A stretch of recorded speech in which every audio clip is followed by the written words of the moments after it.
Experience గుండా నడిపించారు. ఒక కొత్త అనుభవం గుండా నేను వెళ్ళాను గత కొద్ది దినాల్లో. ఏంటంటే మేము అప్పుడప్పుడు నాకు నొప్పి వస్తూ ఉండేది. కానీ ఆ నొప్పి మామూలుగా వేరొక నొప్పి అని చెప్పి మీ అందరికీ తెలిసిందే కదా, వేరొక నొప్పి అని చెప్పి నేను భరించేస్తూ ఉండేదాన్ని. చాలా నొప్పి భరించాను. అసలు అది 24 అవర్స్లో చేసేవలసిన ఆపరేషన్. అది నేను చాలా రోజులు భరించాను ఆ నొప్పి అనేది. అయినా నా వల్ల కాదు, కానీ దేవుడు నాకు ఇచ్చిన శక్తి, ఆయన ఇచ్చిన బలమే. అయితే భరించిన కొద్దీ ఎక్కువైపోతూ ఉంటే మేడం ఇంకా స్కాన్ రాశారు. సోమవారం స్కాన్కి వెళ్ళాము. వెళ్ళిన తర్వాత స్కాన్లో తేలింది ఏంటంటే ఇలా వచ్చింది 24 అవర్స్ పెయిన్ అని చెప్పేసి, ఇది అర్జెంటుగా ఆపరేషన్ చేయాలంటే మొత్తం ఫ్యామిలీ అంతా వెళ్ళామన్నమాట. మామయ్య గారు, అమ్మ, మా డాడీ అందరూ వెళ్తే ఆపరేషన్ చేసేయమంటారా లేకపోతే తర్వాత కొన్ని రోజులు మెడిసిన్స్ వాడి తర్వాత చేద్దామంటారని అంటే, లేదు వాళ్ళు వెంటనే ఏం చేశారంటే అందరూ కలిసి, లేదండి వెంటనే ఆపరేషన్స్కి సిద్ధపడిపోదాం, మరలా వస్తుంది కదా తనకి నొప్పి, తట్టుకోలేకపోతుంది ఇప్పటికే అని చెప్పి ఆపరేషన్కి జాయిన్ అయిపోయాం హాస్పిటల్లో. ఇంకా రేపు మంగళవారం సాయంత్రం నాకు ఆపరేషన్. నేను చాలా ధైర్యంగా ఉన్నాను. ఎందుకంటే నా లైఫ్ని నేను ఎలా అనుకుంటానంటే కొన్ని లెవెల్స్గా అనుకుంటాను. అంటే ఒక బాధ, ఒక పెయిన్ అనేది నాకు వచ్చినప్పుడు ఇదొక లెవెల్. నేను ఈ లెవెల్ని ఖచ్చితంగా ఈ లెవెల్లో గెలవాలి. ఈ పెయిన్ని నేను అనుభవించి ఈ పెయిన్ తర్వాత వచ్చే ఆశీర్వాదాన్ని నేను పొందుకోవాలంటే ఈ లెవెల్లో నేను విజయం సాధించాలి, ఈ లెవెల్లో నేను ఓడిపోకూడదని చెప్పి నాకు ఏ బాధలు ఎదురైనా, ఏ కష్టాలు ఎదురైనా, ఏ నిందలు ఎదురైనా నేను ఇదే ఛాలెంజ్గా పెట్టుకుంటాను. ఈ ఛాలెంజ్ దేవుడు నాకు ఇచ్చాడు, ఈ లెవెల్లోకి నన్ను పంపించాడు.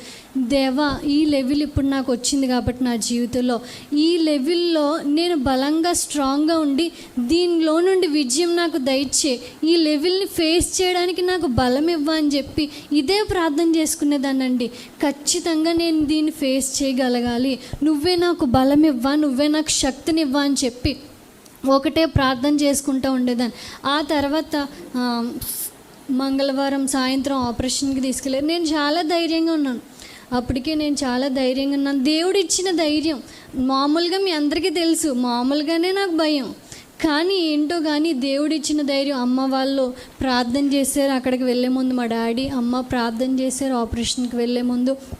ఆ ధైర్యంతో, దేవుని ఇచ్చిన ధైర్యంతో వెళ్ళిపోయిన తర్వాత నన్ను పడుకోబెట్టేశారనమాట. నా 2 చేతులు ఇలా ఉన్నాయి, పడుకోబెట్టేసి వాళ్ళ పని వాళ్ళు చేసుకుంటారు కదా, చేస్తూ ఉంటే కొంచెం నిమిషాలు అయిపోయిన తర్వాత నా కడుపు అంతా చాలా ఎక్కువగా నొప్పి వచ్చేస్తుందండి.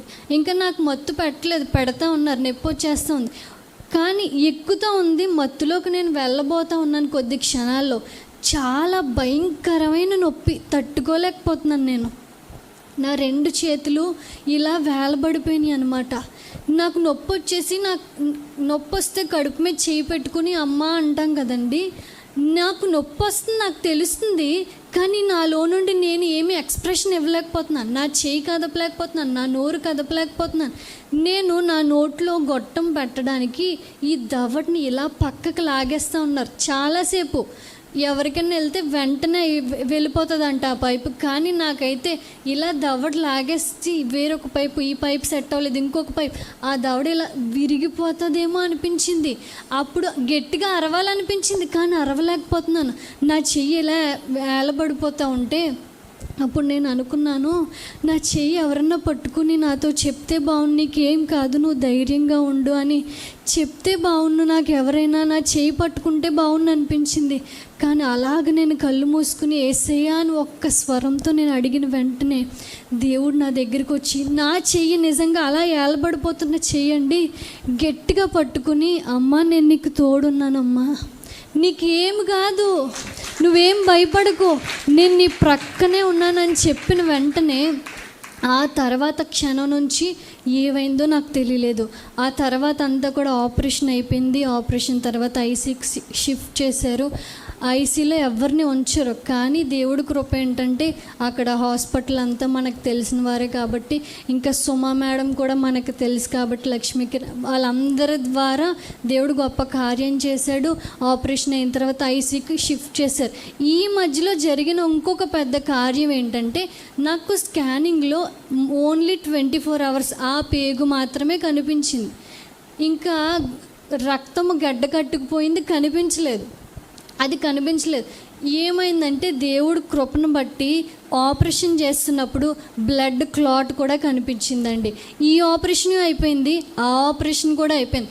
అసలు దీనికి ఒక ప్యాకేజ్ తీసుకుని దీనికి ఒక ఆపరేషన్ చేస్తారు, దానికి ఒక ప్యాకేజ్ తీసుకుని దానికి ఒక ఆపరేషన్ చేస్తారు.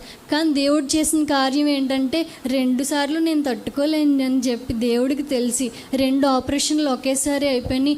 ఐసీలోకి వెళ్ళిపోయాం. ఐసీలో చాలాసేపు అమ్మ నా దగ్గర కూర్చున్నారు. ఆ తర్వాత ఆయన కూర్చున్నారు. చాలా నొప్పి, తట్టుకోలేకపోతున్నాను. ఫస్ట్ టైం కదా ఎక్స్పీరియన్స్, నాకు అంతగా తెలియదు కదా. అలా పడుకుని ఉండిపోవాలి.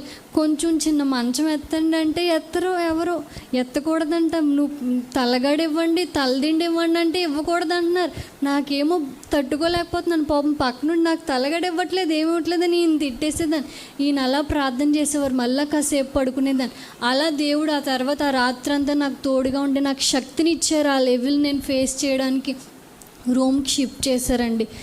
షిఫ్ట్ చేసిన తర్వాత నాకు అన్నం లేదు, ఏమీ వాటర్ ఏమీ లేవు, అలాగే ఉన్నాను. భయంకరమైన జ్వరం వచ్చేసింది, ఒళ్ళంతా నొప్పులు, ఆపరేషన్ దానికంటే ఎక్కువైపోయింది. రూమ్ షిఫ్ట్ చేశాక నా వల్ల కావట్లేదు, మోషన్స్ అయిపోతున్నాయి, నాకు ఒక పక్క నుంచి వాంతులు అయిపోతున్నాయి. అక్కడికే కడుపు అంతా నొప్పిగా ఉంటుంది, వాంతులు అయితే ఇంకా భయంకరమైన నొప్పి. ఏంటి ఇంత దారుణంగా అయిపోయిందేంటి నా పరిస్థితి, ఇంతలా అయిపోతున్నాను. నేను ఓడిపోకూడదు ఇందులో. నువ్వు నాకు బలం ఇవ్వు ప్రభా, నువ్వు నాకు శక్తినివ్వు ప్రభా. నిద్రపోదామంటే నిద్ర రావట్లేదు, ఇప్పటికీ నాకు నిద్ర రావట్లేదండి. చాలా తలనొప్పి, జ్వరము, వణుకు వచ్చేస్తుంది. ఎన్నిసార్లు జ్వరానికి ట్యాబ్లెట్ వేసినా తగ్గట్లేదు జ్వరం. చాలా భయంకరమైపోయి అప్పుడు నాకు భయం వేసింది. భయం వేసి బాధేసి చాలా దిగులుతో ఉండిపోతే నాకు అలా కళ్ళు మూసుకుంటే దేవుడు ఒక దర్శనం ద్వారా మాట్లాడాడు. దేవుడు ఒక మెసేజ్ నాకు పంపించాడని ఆ మెసేజ్ వచ్చి నాకు చూపిస్తున్నారనమాట. ఆ మెసేజ్ ఏంటంటే, ఇమ్మాన్యుయేల్గా నేను నీకు ఎప్పుడు తోడుగానే ఉంటానని చెప్పి,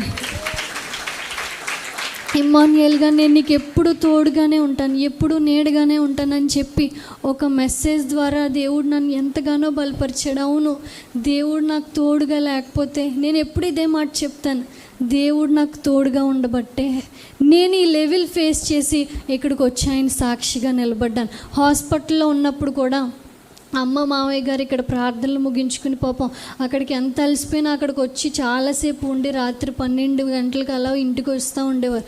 మా డాడీ ఏంటి అందరూ, మా తర్వాత కుటుంబం అంతటి ప్రార్థన, మా అమ్మమ్మ ప్రార్థన, మామయ్య గారు అమ్మ వాళ్ళ ప్రార్థన, తర్వాత నానమ్మ గారు, వాళ్ళందరి ప్రార్థన. వాళ్ళు నన్ను ఎంతో ప్రేమిస్తారు, నా కోసం ఎంతో ప్రార్థన చేశారు, ఎంతో భయపడిపోయి టెన్షన్ పడిపోయి కంగారు పడిపోయారు. కానీ వాళ్ళందరి ప్రార్థన, మీ అందరి ప్రార్థన, కాకినాడ సంఘస్థులందరి ప్రార్థన నన్ను ఈరోజు క్షేమంగా ఇక్కడ నిలబెట్టింది, క్షేమంగా మీ మధ్యన ఉంచింది. దానికి కేవలం దేవుని కృప మాత్రమే, దేవుని దయ మాత్రమే. దేవునికే మహిమ ఘనత చెల్లిస్తూ ఉన్నాను ఈ సాక్ష్యాన్ని బట్టి. ఇంకొకటి ఏంటంటే, ఈరోజు నా పుట్టినరోజు కదండి.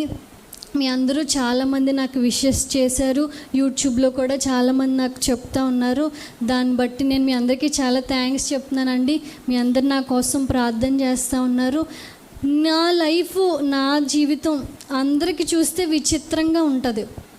ఏంటి ఇంతలా రోజా లైఫ్ ఉందేంటి? దీని అంతటికీ కారణం ఏమీ కాదండి.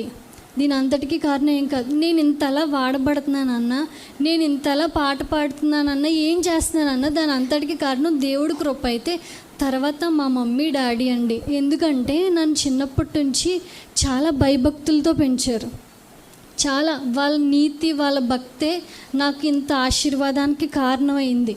మా మమ్మీ ఎంతలా పెంచేవారంటే చాలా స్ట్రిక్ట్, అలానే ప్రేమ ఎక్కువే, గారం కూడా ఎక్కువే, ఏది తక్కువ కాకుండా చాలా క్రమశిక్షణలో పెంచారు. నేను పాట పాడుతున్నానంటే ఇంత చక్కగా కేవలం మా మమ్మీయే నాకు నేర్పించేవారు. పాట ఎలా పాడాలి, ఎక్కడ ఆగాలి, ఎక్కడ స్టార్ట్ చేయాలి, ఎలా రాగం తీయాలి అన్నీ మా మమ్మీ నేర్పించేవారు. ఒకటే చెప్పేవారు, రోజా నీ వాయిస్ బాగుంటే సరిపోదు, అక్కడ మ్యూజిక్ ఆర్కెస్ట్రా వాళ్ళు ఉంటే సరిపోదు, నువ్వు పాడినప్పుడు నువ్వు అనుభవిస్తూ పాడాలి, నువ్వు ప్రతి పదం అనుభవిస్తూ నీ నోట్లోంచి పలకాలి, అప్పుడే నువ్వు బాగా పాడినట్టు అని చెప్తూ ఉండేవారు. అలా నాకు నేర్పిస్తూ ఉండేవారు. ప్రతిదీ వాక్యం చెప్పినప్పుడు ఏంటి, ఆరాధన ఎలా చేయాలి, దేవుడి నుంచి అభిషేకం ఎలా పొందుకోవాలి అన్నీ కూడా మా అమ్మగారు నాకు ఎంతో నేర్పిస్తూ ఉండేవారు. ఎంతగానో నన్ను బలపరుస్తూ ఉండేవారు. ప్రతి విషయంలో నన్ను అంత చక్కగా పెంచబట్టి ఈరోజు ఈ కుటుంబాల్లో నేను పడడం అంటే సాధారణ విషయం కాదు. ఆ ప్రార్థన కాకినాడ సంఘం ఎంతగానో ప్రార్థన చేసేది. ఏమనంటే రోజాకి ఏమీ తెలియదు ప్రభా, రోజాకి ఏమీ రాదు, తనకి మంచి భవిష్యత్తు ఇవ్వండి, తనకి తగిన భవిష్యత్తు ఇవ్వండి అని ఎంతగానో ప్రార్థన చేసేవారు. వారందరి ప్రార్థన మేరకు దేవుడు నన్ను ఈ స్థానంలో నిలబెట్టాడు.